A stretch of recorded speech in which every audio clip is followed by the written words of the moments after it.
Assalamu alaikum. It is 12:02 Central African time, coming to you live from Salam Media Studios in Johannesburg.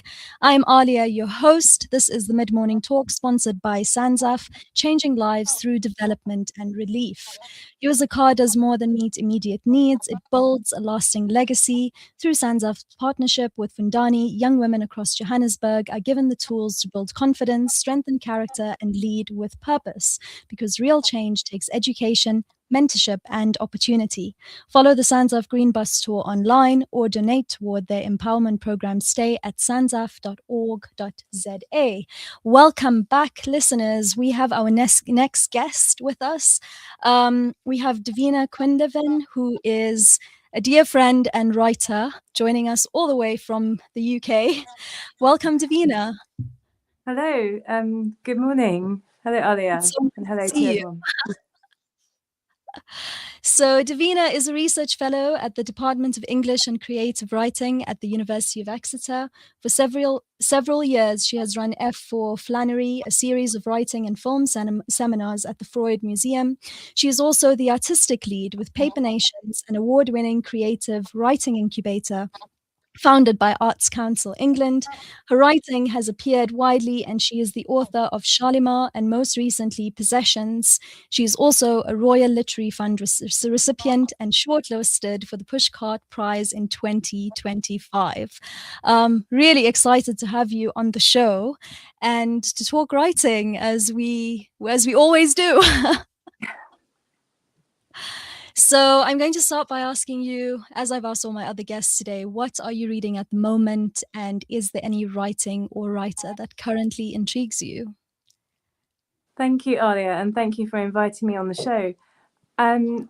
Unfortunately, I think you asked me this question a few months back, about 6 months back, and I'm still looking at the same book. So I'm still going to name drop Babylon Albion by Davina Al-Dujaili. So because good.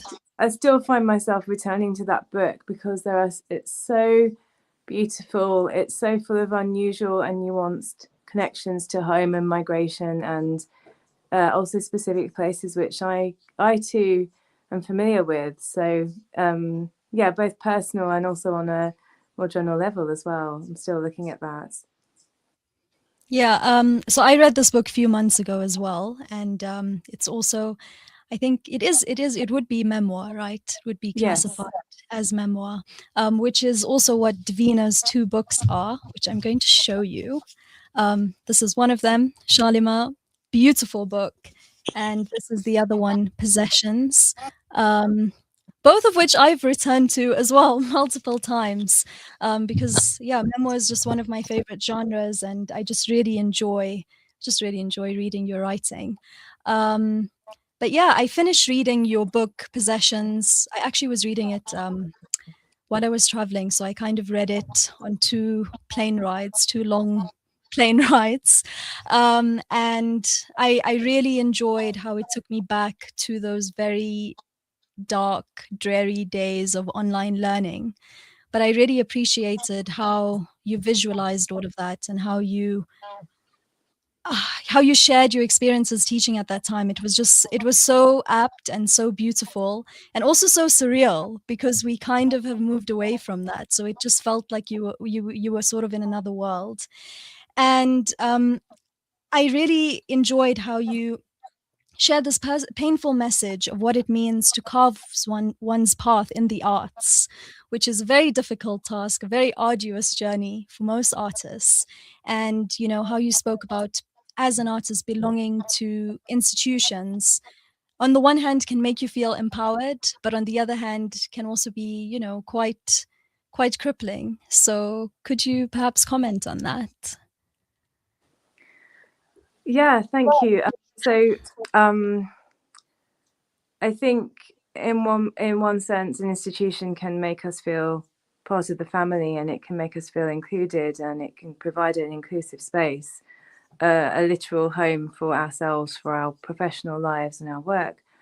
But then at the same time, as we go deeper into the institutionalized networks and tunnels, then there's the potential to lose ourselves and to lose our actual connection with family and friends, and the things which, you know, but which have threaded through to those experiences of being institutionalized, and sometimes there's no other option. But I found myself with the opportunity to essentially go freelance, and to find kind of a happy medium between being connected to the institutions I love or have been connected to, as well as rebuilding family connections, friendships, and continuing on my own while having the safety nets of all the other things around me, thanks to Emblaze Paper Nations, the organisation I've been working for as a freelance artist and cultural producer. I think you captured this so well in your chapter in Possessions, Academic Barbie. Great title for the chapter, by the way. I think just reading the title makes you think of so much and conjures so many images in your mind. Would you be able to maybe read us a little extract from that chapter, if you don't mind? Yeah, if you just bear with me a second. I had the book and then I moved it. Okay, okay. You can go and collect the book. Just bear with me a second. No worries. So for those of you who have perhaps just joined, Davina is a research fellow at the Department of English and Creating at the University of Exeter, and she recently published her memoir, Possessions. And I've asked her to read a little extract from the first chapter of this book called Academic Barbie. I'm going to start with a little section about my grandma.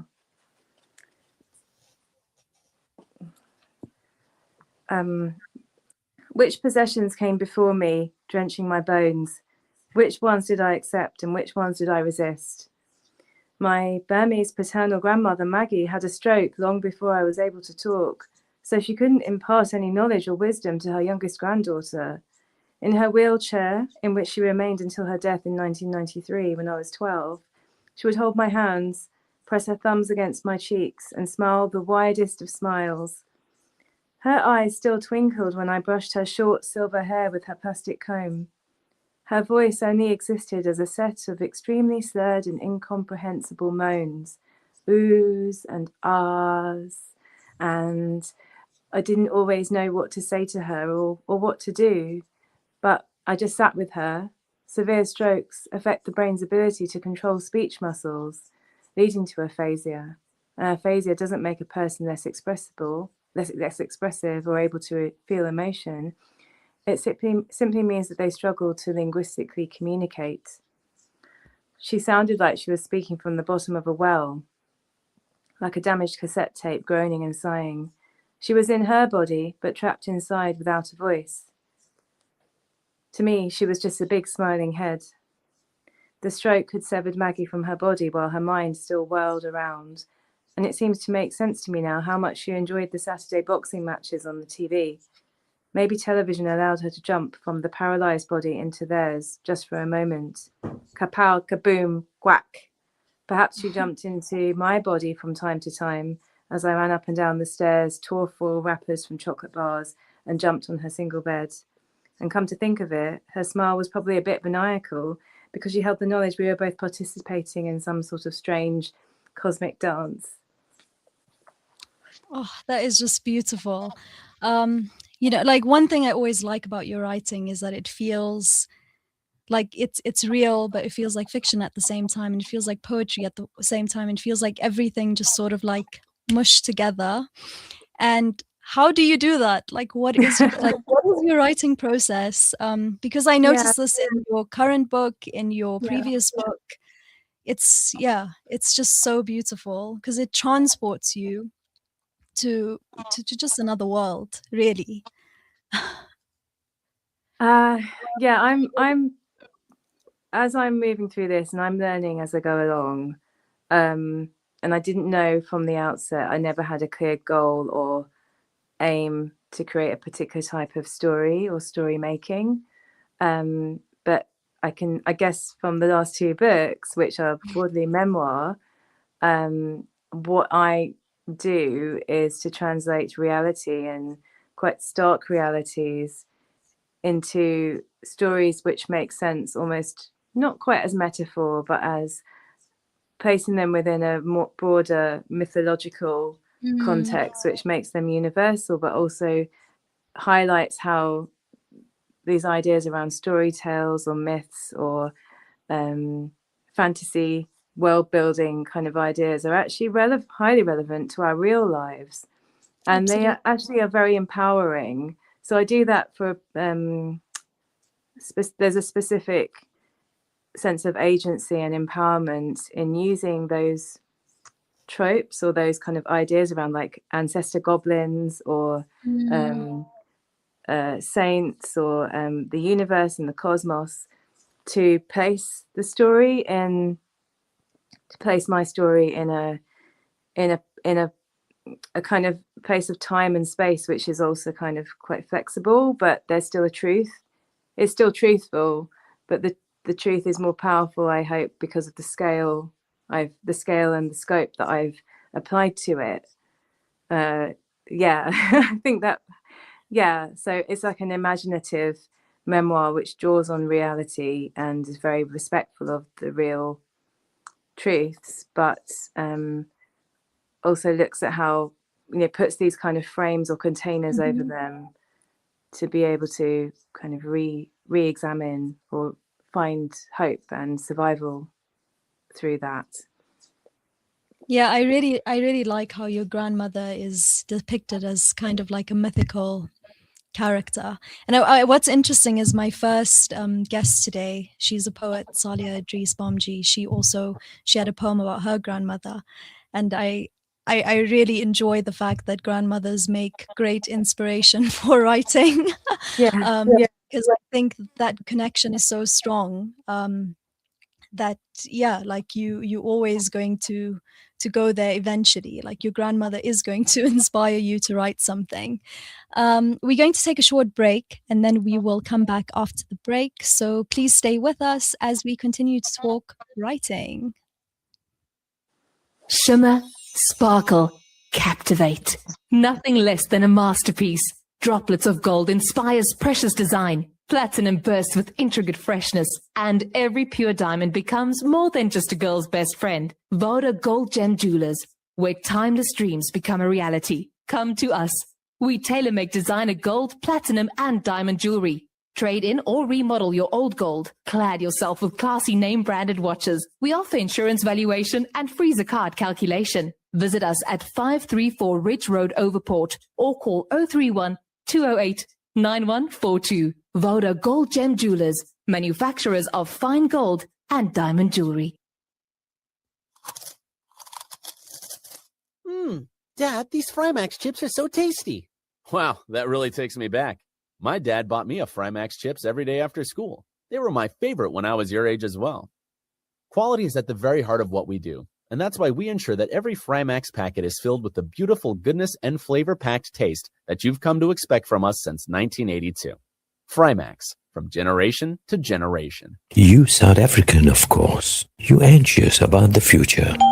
We've got you covered. Build on your wealth portfolio with Randry Jewelers Gold Coin Exchange. Visit us at 151 Stephen Dlamini Road, Musgrave, Durban, or call us on 031-202-4700 for more information. Randry Jewelers Gold Coin Exchange, your passport to gold investment. Africa. Give the gift of clean water with Africa Muslims Agency. With every water well or borehole you donate, your drop becomes a river, reconnecting communities to nourishment, education, dignity and empowerment. Sponsor a water well for 17,000 Rand in Africa or a borehole for 65,000 Rand in Afghanistan or Africa. Quench the thirst. Reconnect the soul with Africa Muslims Agency.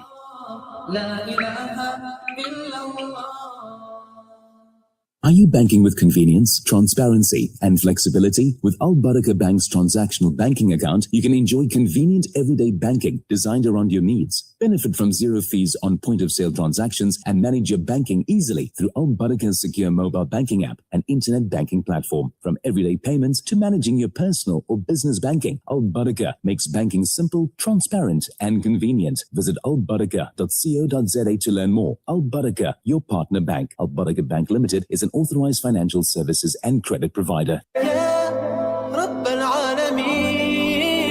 Listen to something fresh. Listen to Salam Media, your humanitarian broadcaster.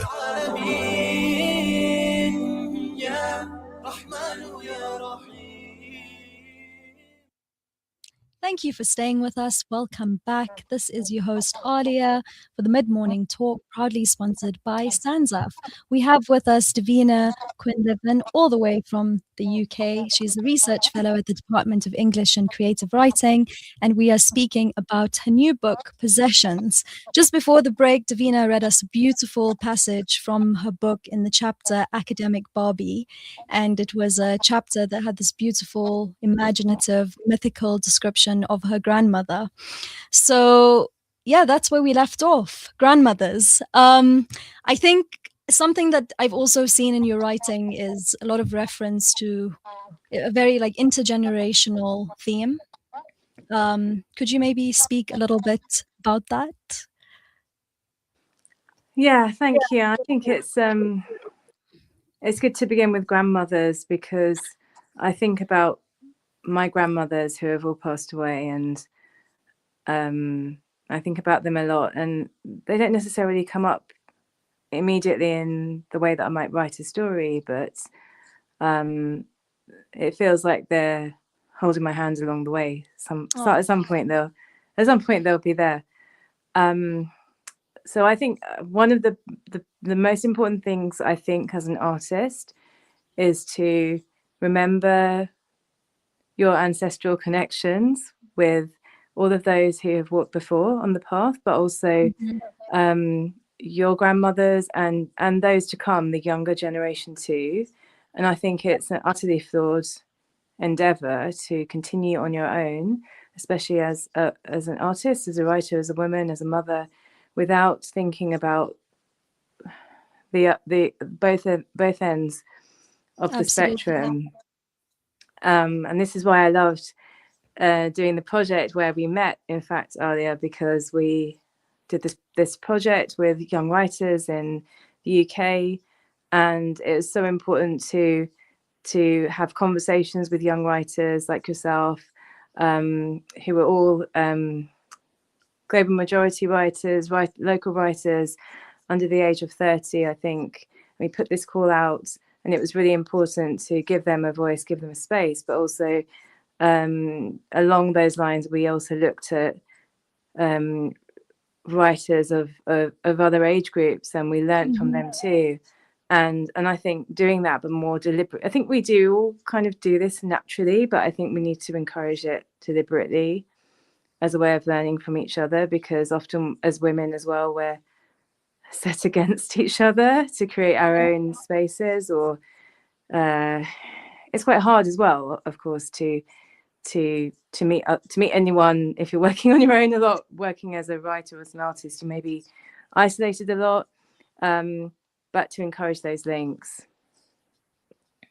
Absolutely. I actually brought the pamphlet with as well. So this is the project that Davina is talking about. It's 4 street stories.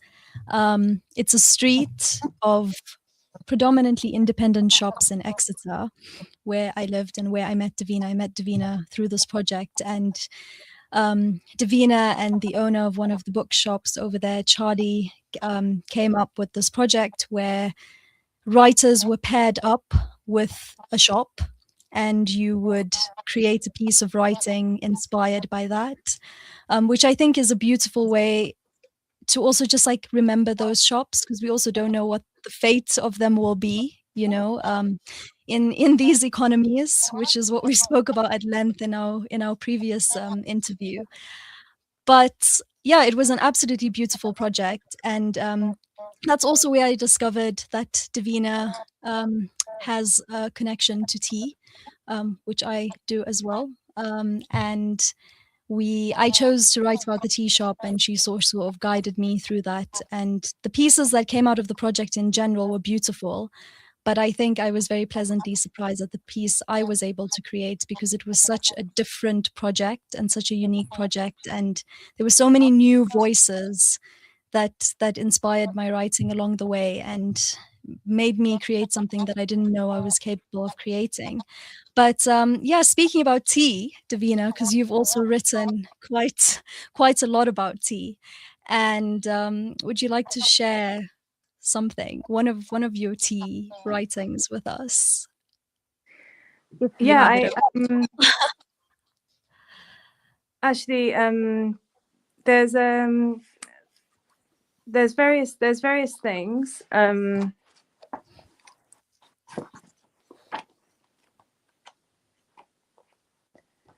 I just need to. It's actually on my phone, so I need to turn my phone around. Just a second. That's okay. So you may lose my image for a second. All right, that's fine. No worries. Oh, if I do that, okay, great. So you can still hear me. Sorry about this. We live in the age of multiple. It's okay. We're just happy to have you here, and thank you so much for sharing with us. So this was a poem which was just a second, bear with me. So it was written for International Tea Day, and it's about my family. And my father went to school in Darjeeling, so in the shadow of the tea gardens in India. And I've done a lot of work on post-colonial ideas around tea, but also tea as something which we connect to well-being, to nature, trying to reclaim stories around tea. So this is a short poem which was celebrated which used to celebrate Tea Day, and it's called Inheritance. You gave me pictures of things in grayscale tints: afternoon tea, arrowroot biscuits, and jaggery, slabs of golden raw cane sugar sold by street wallahs in cellophane jackets or eaten straight from the vendor's scales. Pictures I poured into myself and accepted as time spilled over and over, and I swallowed the Lebon Cart Road in Darjeeling, the monsoon season, cardamom pods flaking in the heat, the sweet grass smell of the tea plantations. I carried these muted forests into the future. I smuggled you further than you thought you had come, to walk the sodden, flooded footpaths in Devon, where the red dust burns bitter on my tongue and leaves its granular ghost within our window frames. If I can hold them long enough, just catch them in the wheat fields as they dance and shout at the dog. I can see the staining of your once drunk joy, the rain across the hills in Shalimar, its scent still fresh between my fingers and the sky.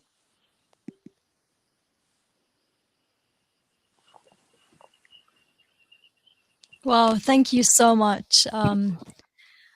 It like that extract always just gives me the chills, because I remember reading it over and over and over again. And something that I really like in your writing is there's so much movement. There's like movement of people and movement of time, and you know, I love how also that extract sort of encapsulates that, because it really connects sort of the past and the present together. And just like the mention of Darjeeling, because it's such an important place where the historic injustices of colonialism were as well, by the British. And I think something that we were speaking about earlier was just like the interconnectedness of like everything, the past and the present, and the climate and food and all sorts of things. And I feel like obviously tea is one of those things that really demonstrates that, because it comes from like a really rich history and lots of like mythology tied to it, and ancient traditions and indigenous sort of rituals. But at the same time, it also comes from really dark history of like colonialism. And yeah, I think I just love that extract, because there's so much that we can speak about. And yeah, it just brings so many things to the surface. Especially if you're someone that's interested in history and in food and in, just families. But what was your inspiration for that extract? Like, do you remember where it was Yeah. birthed? Mhm. It was. Yeah. So I had a bit of a job. So I was placed as a writer in residence with CQT as part of an Arts and Humanities Research Council fellowship, which encouraged me to think about creative potentials of tea. And they're based in Belfast, but they're kind of international and they're sustainable and ethical. And I love Oscar and Annie. They're a fantastic duo, and I believe in what they do. But the trick was to actually then step aside from that and think, well, what does it mean to me? And to channel something authentic, because I didn't really know. And also in a way, there's just such a lot. There's such a lot of material. Once you start Googling tea and you go to museums, you go to art galleries, you look at the texture of tea, you look at the plants, you look at other writing on tea. Well, it's a rabbit hole. So I thought, well, I have to do something that's real to me. And a lot of where I live, which is quite sort of rural and in fields and on farmland, becomes a sort of projection space for me. I'm thinking about that Rumi poem about the field, when Rumi talks about the field and lie down in the field with me, and how there's this space of where there's no more sounds and no more voices, but you're just in that space. And I think I often imagine my family out there, and then we're obviously out there in reality. And I think a lot of my work naturally goes to a place which is quite surreal, quite weird, and quite either quite subtly magical. But hopefully that there's a power in that, because I do believe that my dad could still be out there. So it's almost like picking him up from these places and dropping him into that field. But my kids are out there and the dog is barking, but then his memories and his things are there, and everything is kind of there is movement. There's this, it's very powerful for me, because it means that I can put it all in one place. And it only happens in the poem, because of course that can't happen in reality, but I'm writing about a reality. But it's like it's like yeah, it's a bit like an alchemical thing where you've got this bit and you've got this bit and you've got this bit, and then you shake it all up.